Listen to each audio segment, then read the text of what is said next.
Hello, my name is Ondřej. I'm come from Czech Republic, so sorry for my English, but I would like to introduce you my Tenere 700, which changes I did, how it's prepared for the big trip, and every my tips from the OEM till aftermarket products. So let's look on it. When I bought the Tenere, it was in completely different setup.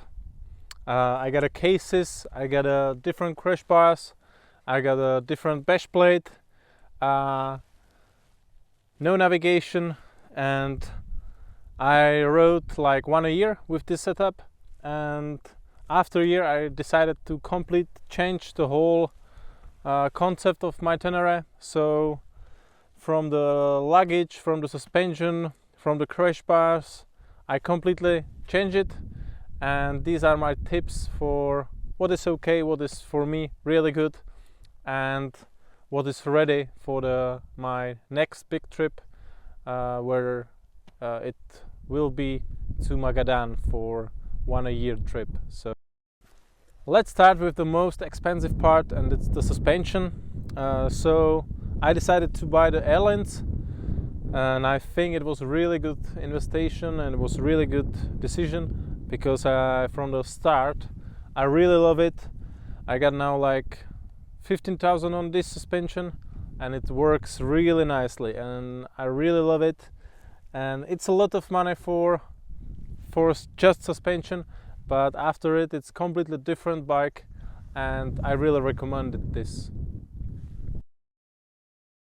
I got an exhaust from HP CORSE, from the Italian company. I love the sound.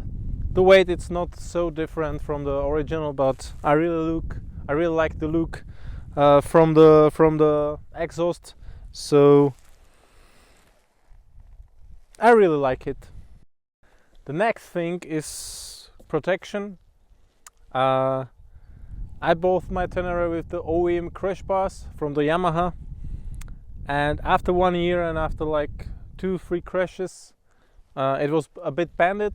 It was not big crashes, nothing serious, and I saw it's not good one for the big trip, and it's not good protection for my bike, especially when it's disconnected directly with my motor.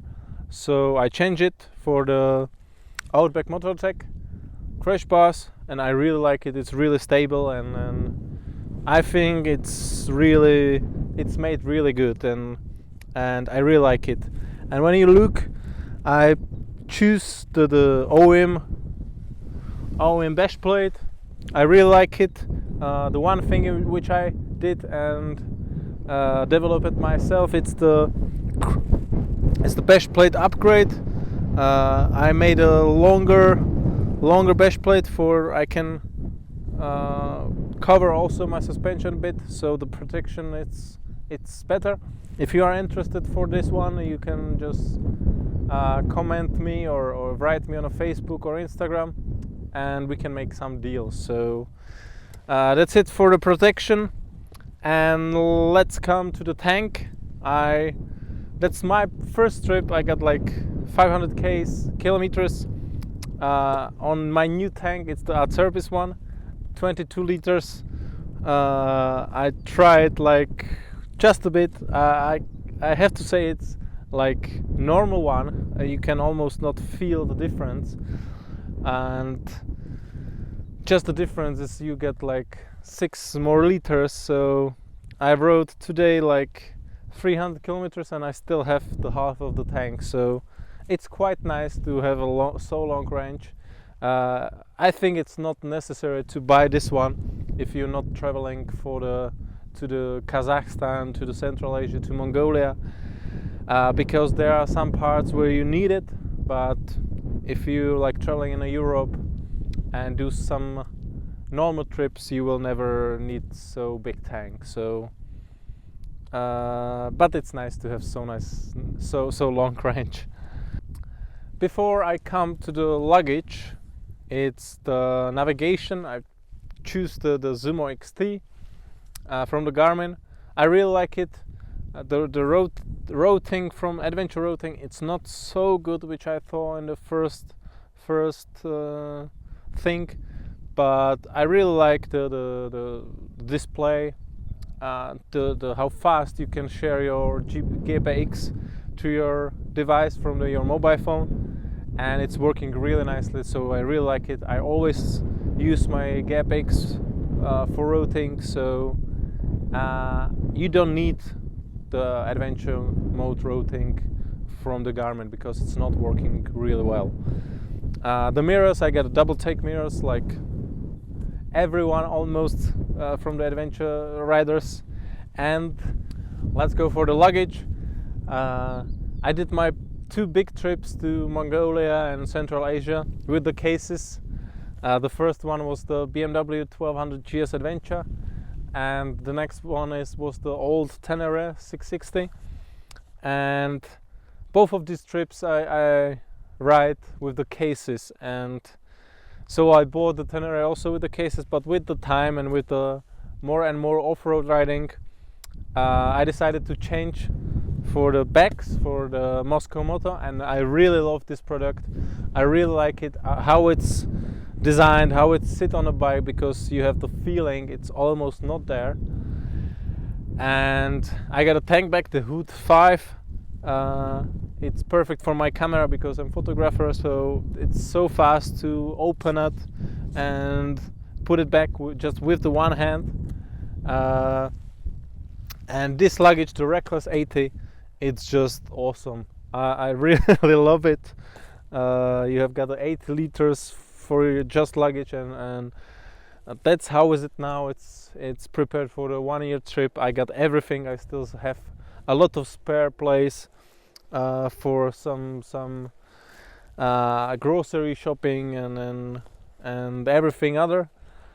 And the one thing which I needed to develop, to design, it's the rack, because it's rackless, but the plastics on the Tenere, it's not the toughest one. I rode with the Rackless this year 3 weeks in Albania. I did the whole set, a lot of off-road, and the side plastics, and they were almost broken. So when I came back, I tried to find some small rack for holding my Rackless. So I found one in England, but it was almost impossible to buy it in the Czech Republic, in Europe, and it was always like out of stock. So I decided to make my own one, and this is it.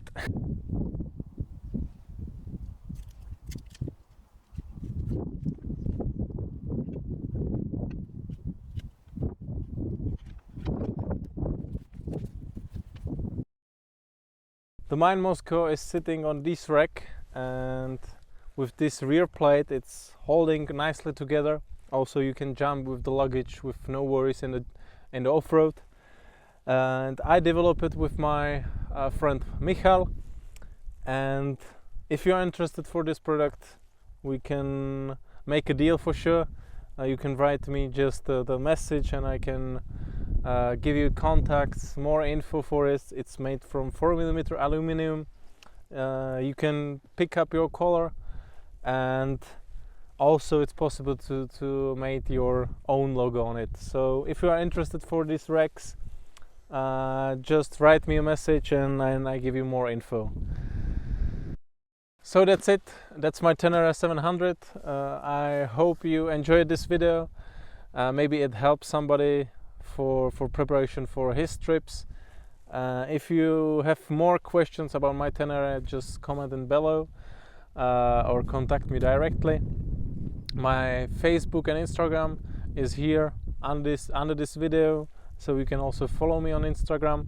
I'm preparing to go to Russia this summer, and see you soon, and ride safe.